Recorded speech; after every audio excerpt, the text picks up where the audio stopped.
Welcome to the Troubadour Show. Today I want to talk to you about the Fountainhead.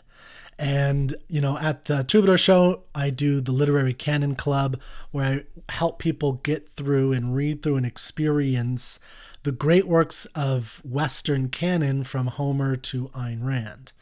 And one of the things I find interesting in this, endeavor is there are some writers that really people don't, there's a group of people who really don't seem to want to take that writer seriously, for whatever reason. Then there's others that fight for them. And, one person that I think about with this is William Blake. William Blake is a poet from the mid to late 18th century. He's considered one of the first great English romantic poets. And, there's these contentions that he's mad and crazy, and he probably is, in my estimation.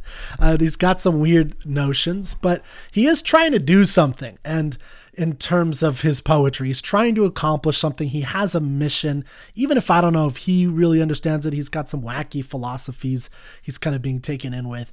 And there's, some historians that tried to take him seriously and tried to understand the system that he created. Because that's what he did. He created a system. He has a quote: "I must create a system or be enslaved by another man's." And he creates this whole mythological system with all these archetypes that have these meanings. And this understanding has got Urizen for your reason. And that's a person, that's a character. He's got like this blacksmith character. Now, a lot of them, you can make some comparisons to mythological, or, standard mythological Christian. He's deeply mystically Christian, and he admits that himself. But he's trying to create this own mythos. Like, his issue is there's something wrong with the concrete dogma that has developed in thousands of years of having this Christian world, this Christian church in particular. So he's against the church, and he's trying to create this new system so he doesn't have to be enslaved by the church, because he's seeing all these problems with the church, which is, pretty common in the 18th century with intellectuals. So my point, I don't want to talk about Blake too much. My point is just to kind of set up this idea of there have been historians, and there's one right after Blake that really takes seriously, what the heck is this guy saying? Is there anything there? And, I think a lot of them, and I haven't read all of them, I'm definitely not an expert on Blake, but I try to teach him a little bit and I'm interested in him as a character and as a person, as a creator, as an innovator. And I think, it's nice that that historians try to tease out a little bit of what they say. The first big biography is just Life of William Blake. I think it's called by Gilchrist. And I haven't read the whole thing. I've read through a lot of it. And Gilchrist is trying to really grasp and grapple with what, not only the life, but what this thinker, this artist is trying to convey. And similar things cannot be said about the people who write about and talk about Ayn Rand, which I think is unfair. If it's fine to criticize and to attack and to disbelieve and disagree with, and all that stuff's wonderful. Eat your heart out. That's great.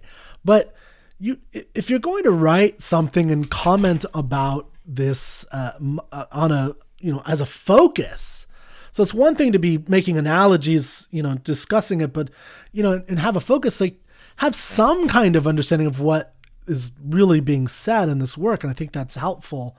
And Ayn Rand is such a pivotal figure that I don't think we've quite gotten there yet. It's almost like it does make me think a little bit of a more successful Herman Melville and Moby Dick. So Herman Melville and Moby Dick was not successful. And I don't care if you agree with Moby Dick and its success and anything like that. But it wasn't successful until World War I. It was written in 1860 or published in 1861. And it wasn't successful really until like 1915, 1920s. That's when it really grew. So you're talking like 50 years later, it became a big hit. Now, Ayn Rand was a big hit immediately. And she's actually making me think a little bit more like she is kind of has this Don Quixote type thing. And I'm through the Literary Canon Club, we're actually reading Don Quixote. So I'm reading some biographies, I'm listening to lectures, and I'm reading, and I've read Don Quixote in my 20s. I'm reading it again. I'm reading some secondary sources. And it's really interesting. He's doing something so dramatically new. It's the novel. This is the beginning of the modern novel. This is the beginning of that. I know other people have disagreements with it, but this is really the beginning of the novel. And of what we think of as the novel. It's developed by 19th century English novelists later on, but this is the beginnings, really. So, he's doing something dramatically new, and it's an immediate hit through taverns. And I really like that image. It's the tavern. It's the everyman thing. They would have, back then you didn't like kind of cuddle up with books much like we do today, right? We got these books, we got our heated blankets, we're reading books, very cutesy. No. Back then you're drinking ale. There's a guy who knows how to read up on, in front of the tavern, and who wants to listen, he'll start reading. And that's how the Don Quixote, would have been originally read in 1605. Not this is English translation, of course. So, and it was a huge hit, and it becomes super influential, but it does take a while for it to be influential. I think Ayn Rand is like that, except her influence has been pretty quick in the sense of politically, economically, there's been a lot from her. But I think there's subtle ways where she's been very influential and people just don't recognize it fully. And we need historians to look at this. I'm not a historian. I don't want to be a historian like this. Maybe one day I would write some biography of someone like Wordsworth that I'm really interested in.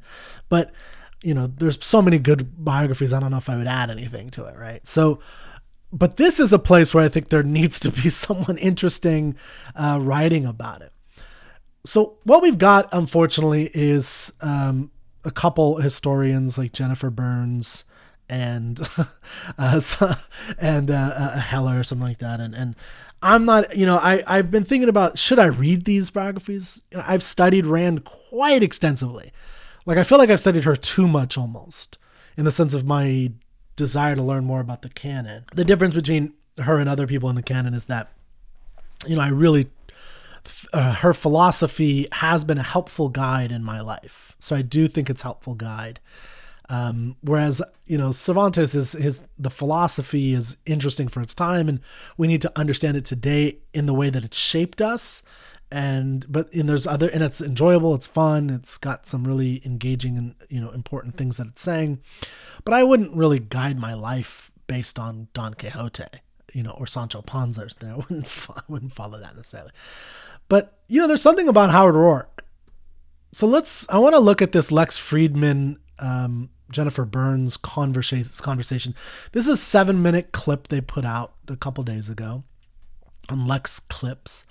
And I haven't watched the whole discussion. But they put this out, so I'm going to comment on this. I don't know if I'll comment on all of it. I hope you go watch it and check it out. Support Lex Fridman. He needs my support, so we should do that. Okay, so that was a joke. All right, so I want to listen to some of this, and I want to comment on some. I just want to discuss their view of it. And, one thing I'll say at the beginning, I found it really interesting that I couldn't tell if Jennifer liked the book. I could tell that Lex loved the book. You could tell, like, there's a little smirk at one point. He's like, yeah, it's a gangster. He uses the word gangster. Like, yeah. But Jennifer, I was like, does she like this? Why is she doing this to herself? Like, if she doesn't like it, I don't know why someone, if you're a historian, I don't know, I could see, there's reasons why you might want to write about someone you despise or really don't like, or you have some icky feelings about, but I just couldn't imagine doing that. I don't know. Maybe it's just me. Maybe it's the historian's job to do it, whether they like it or not. Okay, so let's check this out, and you tell me in the comments if you think Jennifer Burns likes the book, The Fountainhead, or if it's just like, I just couldn't tell. Maybe she's just trying to be detached. You mentioned We the Living as one of the books that you like of hers the most, but can we stay in the mythic register with The Fountainhead and Atlas Shrugged? I love that, by the way, the mythic register. I mean, I would call that romantic, right? The romance or romanticism, but the mythic register. There is something mythic about The Fountainhead, and there's something special about it that's different than some novels that were being written at the time and still to this day.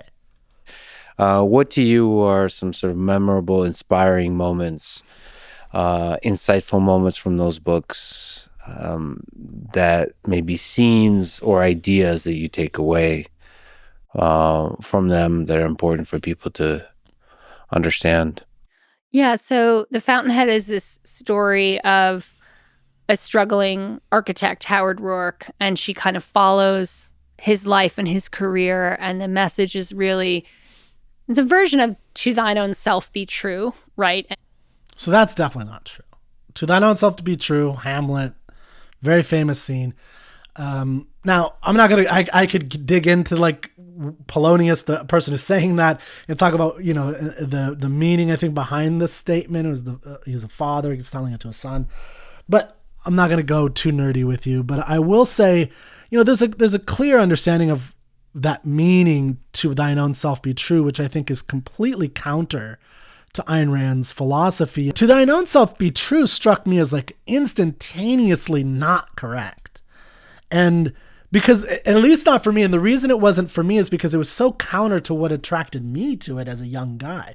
And they talk about this young person thing later, which I think is good. I think they're right about what they're saying in some ways. We'll get to it.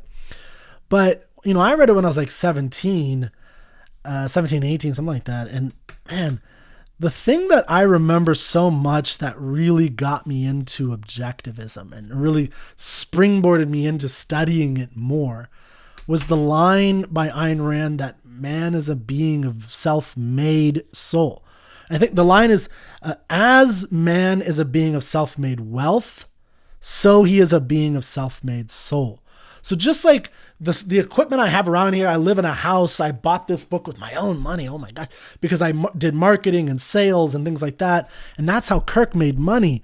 And so I made my own wealth, right? My wealth, I didn't inherit it. Nobody gave it to me. I didn't, I did something, therefore I was paid for it. And therefore I have the wealth, or the lack of wealth. I'm actually not wealthy at all, or the lack of wealth that I have. And that's my wealth.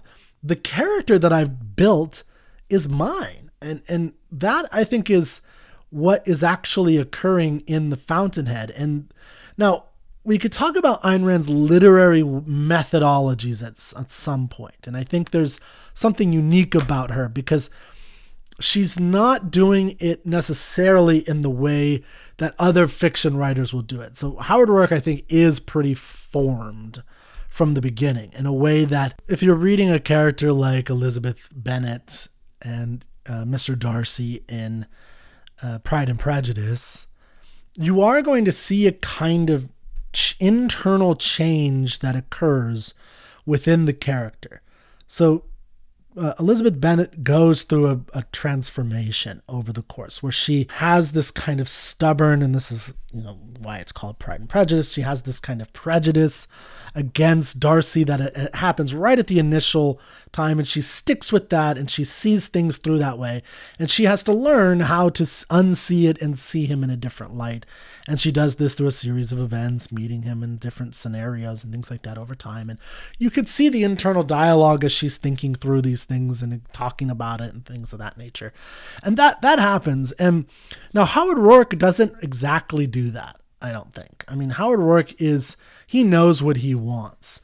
Now, he does do that in a way that isn't really talked about enough, which is his evaluation of people outside of himself. He's trying to understand the world outside. So he's not the interior character. Now, in terms of experience, he's trying to understand how to make buildings better. So he wants to go to Henry Cameron, who's built great skyscrapers, and he's going to try to learn from him. He's trying to learn from whoever he can, and he's trying to learn about people. So he is trying to learn about the people he's living with, that he has to interact with and understand. And this is identified as the problem of the dean. And they actually talk in this interview about the dean, and the problem of the dean is, why is the dean basically, why does he act the way that he does? Why is he so enamored and unable to see new novel ideas in the world? And he's stuck in this kind of conformist mentality. Why does he do that? And then at the end of the novel, The Fountainhead, Howard Rourke gives a speech basically explaining, and this is a courtroom speech, basically explaining what he's discovered after, I don't remember the time period, 15 years or something of investigating and learning from people around him, including the character of Peter Keating. And so Ayn Rand has a very unique view, I think her own style, understanding of what literature and art is. Now, again, that's what's wonderful about being an artist, is you don't have to do the cookie cutter paper, cookie cutter of what every other author does. And again, this is why I love canonical works, because that's what makes a canonical work, is it is really the author. I mean, besides it has to be the greatest, it has to be something special about it. But Don Quixote or Cervantes he's putting in history. He's combining history, theater with, basically what would have been in these little rogue novels, the picaresque they were called, which are like little life stories of this rogue, of these bad people, reflecting on what they did in their life. And he's taking all these elements, he's putting in prose, he's making fiction, and he's putting it all into this fiction story in prose that is almost like it actually happened. And like it was real, like it's in a time, a set. You can go to La Mancha, you can see and it's like, that's freaking new, man. That nobody had ever done that before. And the way he does it is so dramatically new that for that alone, Cervantes is the pinnacle of literature. And Ayn Rand is doing something new because it's hers. It's her way of doing things. And we can't, when you're looking at great authors in particular, you don't, no offense to Michael Connelly. I love Michael Connelly. Bosch, one of my favorite modern characters, but you don't compare them to that kind of thinking. And in terms of literary thinking, I think that's what's here. And, this is maybe, I don't know enough about Jennifer Burns' background. I know she taught associate professor at Harvard or something. Maybe she's trying to make a name for herself. I don't know. But man, this is such a sign of how crappy our humanities teaching is. That we don't have this integration and understanding of literature, history, biography. That's the study of humans, and we should get better at the study of humans. We don't just look at history by itself and not think about how truth is portrayed in fiction and how these different authors are doing that. And I think, I know I've gone on this long tangent about this. I hope you find any of this interesting, but God, there's something you have to dig into if you want to comment on Ayn Rand. I don't think you have to be an expert. I'm not an expert. I have not spent my whole life mastering everything. I want to learn the canon. So there's going to be a kind of breadth that I'm going to try to take in things. And I'm trying to understand the best of my abilities. But God, when I'm talking about Cervantes, I'm trying my best to understand Cervantes. And from his perspective and what he actually said. And the idea that this is a book, Fountainhead is a book about to my own self be true. I mean, that's just a such a blasé way of putting it. And I find it interesting that Burns here, and I've seen a couple of these other clips from this, seems to be resistant to quote Ayn Rand. Ayn Rand stated what her theme was. And now she's not the only author who's ever done that. She's I don't think all authors do that, but some do, and some state what they're trying to accomplish, and that's fine. You don't have to agree. You could say that that's not what she actually did, but God, I mean, she stated it. Why not try to grapple with what she said? I mean, she said it was individualism versus collectivism, not in politics, but in man's soul. That's what the story is actually about. That's a pretty simple encapsulation. It's individualism, right? Being an individualist versus collectivism, but not in politics, in man's soul. Now, maybe that's why Jennifer Burns struggles with this, because she's focused on politics and that's what she cares about. Okay, that's fine too. But man, that's pretty interesting. And part of what you see in the Fountainhead is you see different models of what she means by individualism. And the two important models that she shows you are Howard Roark and Peter Keating, which are it's two visuals about individualism. Peter Keating represents the kind of common view of the individualist, the dog eat dog one that I think Jennifer Burns understands individualism to be, from what I've seen of her so far. And that's of course, the whole point of him is that he's wrong. Like, that's the evaluation by the author, is that he's clearly not the right person, the right model for your life. But Howard Roark is, and that's part of the arc of the whole story. All right, let's move on. I know I went way too far, too long on mine own self be to thine own self be true. Let's keep going. I'll try to. There's some at early stages. There's a few of these I wanted to talk about. And Rourke's designs are too avant-garde. Nobody appreciates him, and he just keeps doing what he wants to do and is just focused on his own visions, his own genius. I think that's been really inspiring to kind of creators of all types. I think it's fairly unrealistic as a portrait of human achievement, but it's an aspirational idea. I don't understand what she means by that. Like, has she never read a Steve Jobs biography or Bill Gates or Jeff Bezos? And that's who she's modeling. So yeah, Kirk probably has to make some deals and kind of figure something out to kind of make money and survive. But, Steve Jobs did things his way. He really did. And it was really his vision. And a lot of, it's not to say you don't learn from other people. That's a dumb idea. Anybody who levels that toward Ayn Rand and objectivism is dumb. Like, dumb. That is not what she's saying. In the novel, which is this mythic register, right? Which we're talking about, he makes concessions in the novel in the sense of learning from other people. He has a mentor, for God's sake, who he's learning from and he wants to learn from. That's the whole point of that section. And he learns from other people. He learns from Mike the Builder even. I mean, he learns from he's not opposed, and neither is Ayn Rand and neither is the philosophy, from learning and from bettering yourself and compromising in that sense. But it's not compromising on fundamentals that is most important to you. And that's what's critical. And, I just, this just popped in my head. Sam Harris, he just had an announcement recently on his podcast. I wish I could remember the whole thing. But basically the announcement was a kind of thank you to the individual patrons. And I think he was talking about media bias or something about media. I'm sorry that this is not fully coming back to mind. But the point is that he was thanking everybody because he's been able to just say what he wants to say because of this model that he's been able to get direct money. And he was talking about like the problem with sponsors, where sponsors will try to tell you what to say, what not to say. And that oftentimes shapes the kind of messaging that comes out of media. And I think that's true. And, not that there's anything wrong with that, but it does shape what you say and what you don't say. I no longer work at the Ayn Rand Institute. I'm saying things that I would definitely not have said while working for the Ayn Rand Institute. And so I think that's, an interesting, there's some truth to that, to be able to have that individuality. So the idea that that's not achievable, the hell is she talking about? We're living in that fucking time, man. This is the time when it's achievable of all times. It's always been achievable, I think, in America. And there's lots of stories.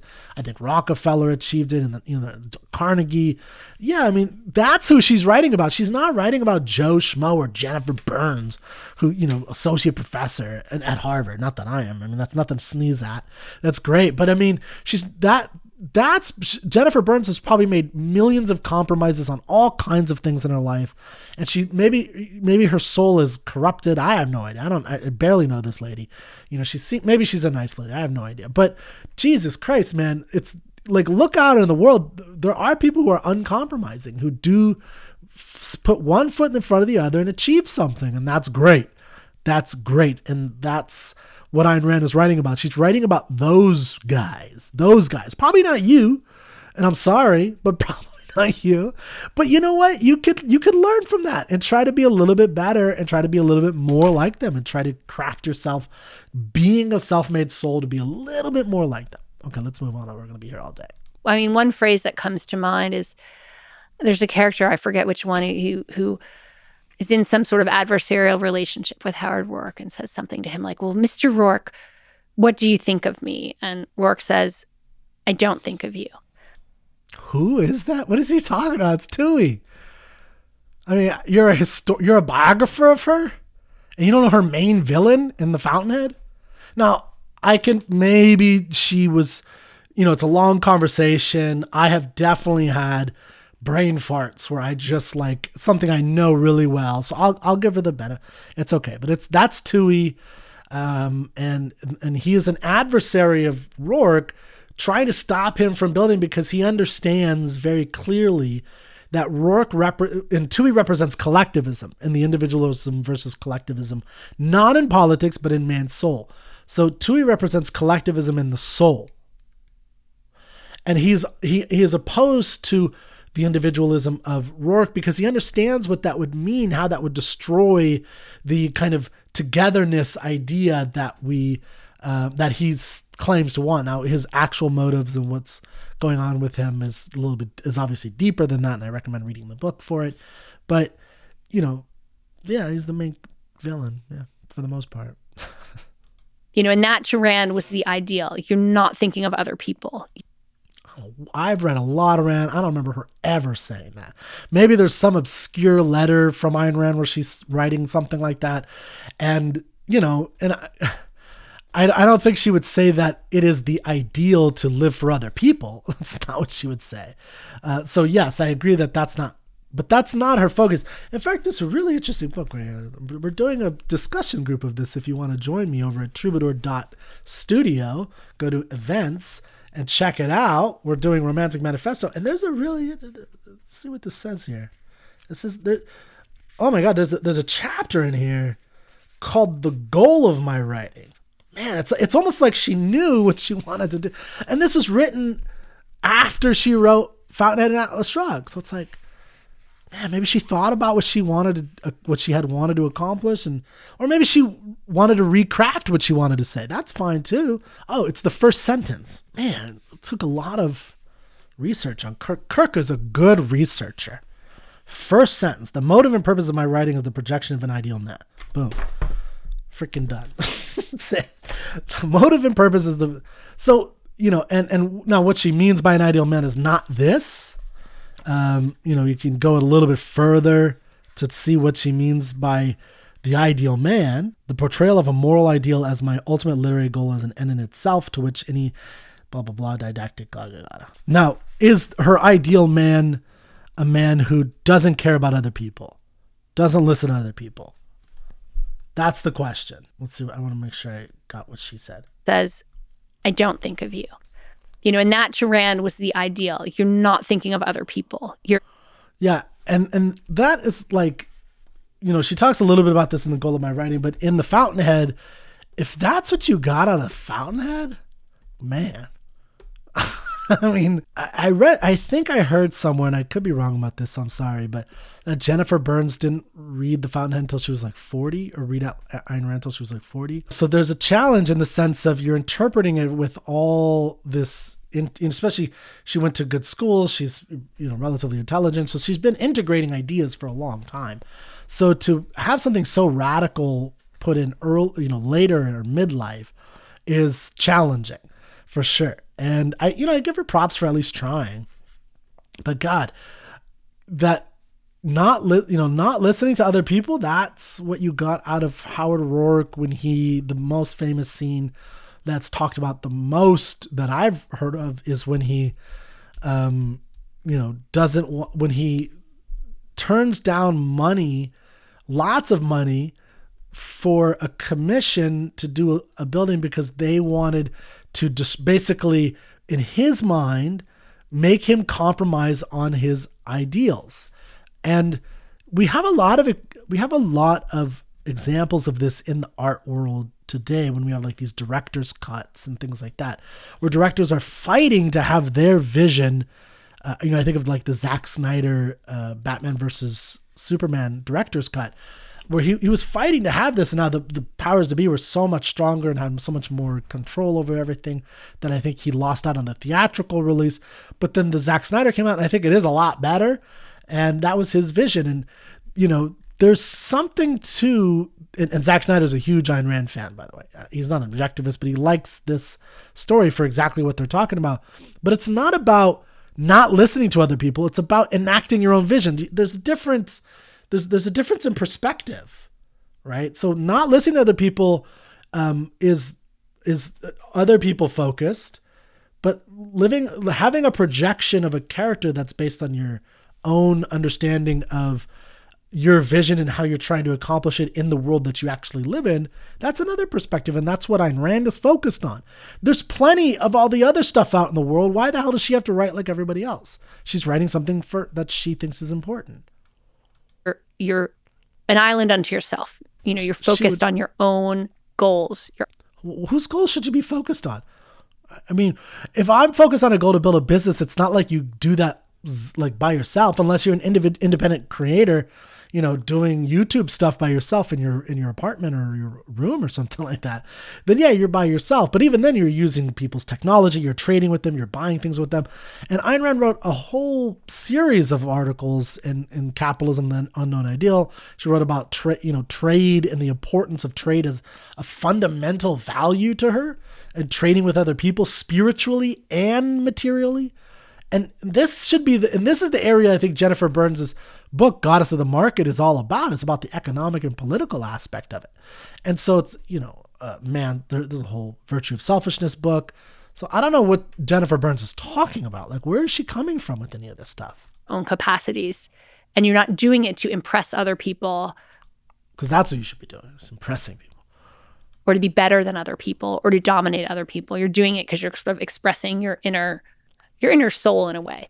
So sure, that has been very captivating to so many. And The Fountainhead is one of those books we talked about that causes, people read it and they make changes in their life, or they feel called to their higher self. And I think there's also the scene where Rourke, with the Dean of Architecture school, that's speaking to what you're saying, I think to me is inspiring. So this is the Dean of Architecture that expels Rourke. That's great.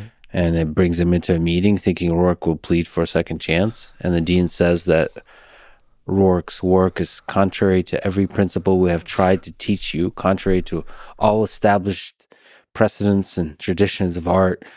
Do you mean to tell me that you're thinking seriously of building that way when and if you are an architect?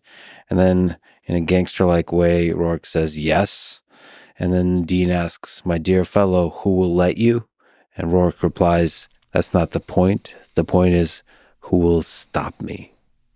Yes. I mean, Rand's coming from communist Russia, but it has a bit of the don't mess with Texas flavor. I might say it. That really resonates with this idea of anyone who's felt like they're, fighting the powers that be. It's interesting. I thought you might. Well, yeah, I mean, we don't need to go into this too much. I mean, this is one of the deeper points in The Fountainhead, in the arc of The Fountainhead, and why you should read it, is understanding the problem of the dean. And the dean is basically, he's the dean of the architecture school that Rourke goes to, that he's going to be expelled from for doing such dramatic things that it's like, you can never be an architect. Now, we do have this in our world today. Like, if you try to be a lawyer, if there's certain things you won't do because you want to do the law your way. Now we could, that's maybe a little different, but same kind of thing. Medicine, there's all kinds of regulations and rules in medicine where you can't do what you want to do. It's not you and the consumer. It's just, some person in the government who's telling you how it should be, and they, are informed by whole committees of people and things of that nature. And that's the kind of world that Jennifer Burns thinks is the ideal world. And Ayn Rand has a different world. Now, the reason Ayn Rand has this world, if you didn't know this, is because she lived in communist Russia. She couldn't possibly come up with these ideas if she lived in America. It's only because now we got it. It's only because she's from America, from communist Russia. Now, by the way, I do think that shaped some of her thinking, obviously, but, she's, it's kind of smart lady. She thinks of things. Be going to the quote where he says something like, I inherit no tradition. I stand at the beginning of one. Yeah. And I really think Rand's thinking about herself, when she says that. Now, this is another thing of like why I wish there would be more and better literature and art education in higher education. And I think the way we teach it is ridiculous. And there's a whole concept in literature called Horatian monumentalism. And you see this in almost every great artist and every great literature. So Shakespeare has this quote at the end of Sonnet 18 So long as men can breathe or eyes can see, so long lives this, and this gives life to thee. And you see Homer kind of, referencing this in the way that he, when he's giving this I believe it's called the Aristeia, the kind of moment of the Greek hero who's going out and is going to do great things. And it's, it happens in a sense, or this might be in the Odyssey actually, but it happens in the sense because the poet is there to talk about it. And it's a kind of elevating of the poet to the action in a sense. And it's a saying that I'm great. And there's a whole series of these, you could call them a whole, the immortality. And it's the originality, the greatness, the traditions that they are instituting as the poet. Shelley said that the poet is the unofficial legislator of the universe. So, yes, Jennifer Burns is correct. Ayn Rand probably did see herself that way because she's a freaking poet, man. That's, in the broadest sense of that's how creators think. And that's how great creators think, is that they're doing something epic. There's this guy you might have heard of who said something like, I want to put a dent in the universe. It's like, who the hell talks like that? What an idiot. Oh yeah, that was Steve Jobs. Okay. Yeah. So now I don't know if she's being derisive here. I can't tell. She's just stating the facts. Okay. I don't know. But I think that's how Ayn Rand is. Yes, she is like that. She inherits nothing. She stands at the start. But now that's not necessarily true. The book is Atlas Shrugged, and it's the three or four parts of it is named after principles in Aristotle. So she says she's indebted philosophically to Aristotle, but no one else. But that's still a debt, and she understood Aristotle in his tradition, but she definitely was very indebted in certain ways to the romantics of the 19th century, particularly Victor Hugo. And she admits this and talks about this all the time. So if you're a historian, you have to know that. And now I don't know if Ayn Rand knew her debt to Cervantes, because Cervantes, again, establishes a novel form and a way of doing things that Ayn Rand was utilizing. So I don't, but I don't think she didn't know particularly that she had debts like that. She did. She just didn't have philosophical debts to anyone in her mind than to Aristotle. Now, whether that's true or not, I'll let a philosopher talk about that. But the Fountainhead comes out in the middle of World War II, and it's true. Okay. It's not Rand is an unknown writer. This is kind of a strange book. It's classic story. It's turned down by 12 publishers before one takes a chance on it. And Rand really loved this story. The editor who read it said this book is great, and his boss said no. And he said, if you don't take this book, I'm quitting, And so she idolized him for doing that. So they print it, and it becomes a bestseller just through word of mouth. So it's not advertised, it gets one good book review, but people tell each other how much they like this book. And it keeps printing and selling out printings. It's made into a movie. And so it lands in this time when Americans are engaged in this great collective endeavor of World War II. They're making all kinds of sacrifices for the collective. And I think paradoxically, as they do that, they're drawn to this vision of someone who doesn't have to compromise at all, who is. I think this is much more complicated than that. I could definitely see where she's coming from in this evaluation of, you're going off into this war. I think that soldiers in World War II, of all the wars and what I've read about from soldiers, World War I, when you read like the poems or you read letters or things like that from World War I vets, particularly the British, but really any of them that I've read, there is a kind of, what the hell am I doing here? Like, I don't know what's going on. But there is something about World War II where people, I think, were a little bit more aware of what they were fighting for. Even if they didn't know everything, they knew that there was like a kind of bad dude out there who's starting something really horrible that was killing people and trying to take over the whole world and institute this evil ideology. And there was an axis, and to fight for my own values, that's why I would go. Now, yeah, would most soldiers probably put it into a collectivist terms of I'm doing this for the Volk? Hopefully not like that, but yeah, a little bit. I'm sure there was some of that. But I'm not 100% in disagreement with what Jennifer Burns is saying here. I think there is probably something to a soldier in World War II who's trying to figure out why he's there, and he's trying to grasp on to, you know, why he's going to fight, possibly die in this brutal war, and he's trying to grasp on to what this is all about. Why am I doing this? And he sees this individual creator who's living his life the way he is, and it's, I think, also uniquely American, and I think that's I think that's part of why so many people were inspired by it. And also, it's just a great book. It's just well written.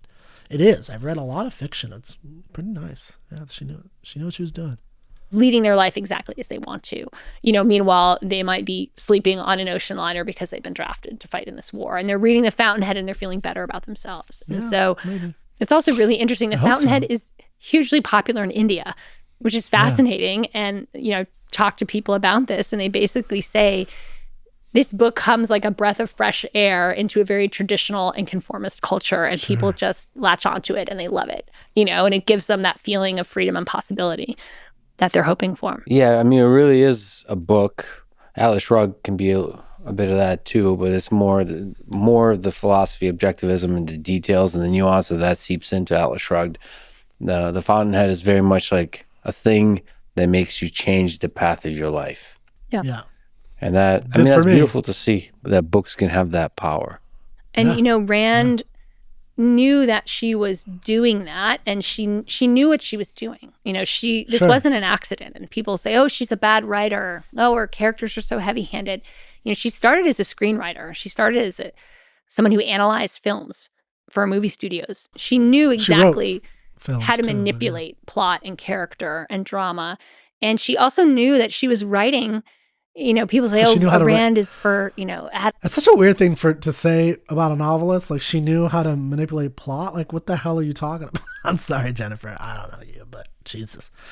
Maybe she's trying to play up to a crowd. I don't know what she's doing. Yes, a writer knows plot. And you should probably know that. You know, take a master class from the guy who did Jack Reacher. I can't remember his name. Or Michael Connelly, or these. Yeah, it's like, yeah, you should know something about how to manipulate a plot if you're going to be a novelist. But I'm sorry, Jennifer, you keep going. Adolescents, teenagers love Rand to manipulate plot and character and drama. So she knows and she also knew that she was writing, you know, people say, oh, Rand is for, you know, adolescents. Teenagers love Rand. And that's kind of who she was writing for. And she said, you know, I'm writing for people as they start out on their life and they're thinking about who they want to be. Sure. I don't know the exact reference to that. I'm sure there's something. I mean, I think Ayn Rand definitely knew, you know, that she was writing for that type of audience. Sure. I'm sure that's part of it. I mean, I think she did have her own view. I mean, one thing I recommend to people is read the letters of Ayn Rand, because she does think about, and you could see the kind of movement of her thought over the years and how thoughtful she was. And yeah, I mean, she did understand that she had she wanted to project the ideal man, but she also wanted to have it be successful. So she thought about markets and who she was writing to and things like that. So yeah, I think that's probably, I don't have the specific reference, but. So she's not writing, you know, for the weary middle age. She's writing for the young who are looking. Well, I mean, as a man trying to get into my middle age, or about to get into I hope I make it. I think she's writing to you. She's writing to I think she says, at one point, I'm writing to the best within you. Now, if you're a 6-year-old and you haven't let the best within you die, great. Then I think you can still appreciate. But the best within you is that part of you that's the ideal, the romantic. The part of you that wants to be a little romantic. The part of you that doesn't want to say about your lover that's a partner. God, I hate that fucking word. Partner. This is a partner. This is a business part. No, it's your lover. That's your girlfriend. It's your boyfriend. It's your husband. It's your what? Like these unromantic terms. That's like what's killing all of us is unromantic. We're just unromanticizing the whole universe. And, you know, Ayn Rand's writing to that romantic part of you, the part that wants the grand, the dream, the vision of the future, something better, the ought to be, how to strive, the North Star, whatever you want to call it. Go on. For inspiration. You know, people say that to me sometimes about certain books like Rand, but also about The Alchemist. Go Lex. I know a lot of people for whom The Alchemist, and they're adults and they're brilliant people, The Alchemist changed their life. And the same can be said about The Fountainhead. Yeah. Not just young people, I think. I sometimes get criticized for using words that are too simple.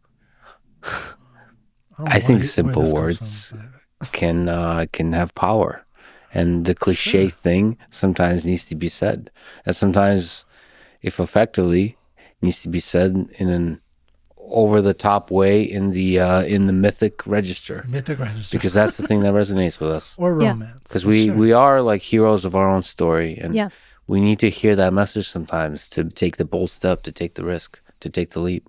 Yeah, and I mean, the other thing, she knew she was doing kind of propaganda in a way. She was like, I'm doing pro-capitalist propaganda. She has a degree. So I don't know where the hell she's getting that one from. I remember I saw this earlier. I mean, she says this so many times in her published writing. And the difference between a letter or an offhand comment and a published article is there's a lot of thought that goes into publishing your work. But she says, like, in many places, okay, here we go. Let me stress this. My purpose is not the philosophical enlightenment of my readers. It is not the beneficial influence which my novels may have on other people. It is not she emphasizes the not. Oh, God. It is not the fact that my novels may help a reader's intellectual development. All these matters are important, but they are secondary considerations. They are merely consequences and effects, not first causes or prime movers. My purpose, first cause and prime mover, is the portrayal of Howard O'Rourke, or John Galt, or Hank Rearden, or Francisco d'Anconia as an end in himself, not as a mean to any other end, which incidentally is the greatest value I could offer a reader. And she goes on a little bit. I think there's, I am asked whether I am primarily a novelist or a philosopher, as if these two were antonyms. Whether my stories are propaganda vehicles for ideas, whether politics or the advocacy of capitalism is my chief purpose. All such questions are so enormously irrelevant, so far beside the point, so much not my way at coming at things. And then, so this is where I think, like, bringing back my William Blake analogy at the beginning, this is such a sad disservice to that Ayn Rand, who, as Lex is pointing out, has done so much to change so many lives for the better. Ayn Rand deserves better than Jennifer Burns. Like, God, like, Ayn Rand, you don't have to agree with her. That's not my point. She's telling you what the fuck she's doing. Right? She's telling you that's not that's not my way of coming at things. It's almost like one of the things that a writer wants to do is to write so that somebody later on can fucking read them and try to understand what they're saying. Or if they're a hack, then don't read them. But I mean, what the hell is this? Is such nonsense. Like, you're not going to at all acknowledge the things that Ayn Rand was trying to say about, her own work and what she's trying to accomplish. Ugh. For the University of Leningrad, she's raised up in Soviet Russia. She said, we need to present the case for the other side in the same. I've read a lot of it. I've never heard that. Maybe she did say that somewhere. I mean, I could see her saying that in a kind of offhanded, around a coffee table. Maybe she published it somewhere. I highly doubt it that she would put it like that or anything like that. That, we have to, because again, look what she just wrote, what I just read to you. So, I mean, I do not know every single thing she ever wrote or anything, but that seems just so un-Ayn Rand to say it like that. Like, oh, we have to do the propaganda, and that's what I'm trying to accomplish. I could see her saying something like, we need to provide the other case. We need to provide, sure, but that's not the Fountainhead. I thought they were talking about the Fountainhead, so I don't know. Same way, and that's what she did. Sure, and later stuff. Okay, so I want to try and do a little more of these. I don't know that Jennifer Burns is terrible. I haven't read the book. Part of what I wanted to know is, should I try to read this book? Is it worth reading? Should I go for it? I don't know. I'm not convinced to read this book by this. This didn't help me. This didn't help her case. Like, yeah, let's read it when she clearly got so many big things wrong. Like, she obviously got them wrong. So I hope you found that interesting. I know I went off some rants. We'll see you next time. Read some Rand. Read Don Quixote. And if you've read Rand, read Don Quixote. Right? Like, stop reading just Rand. Okay, bye.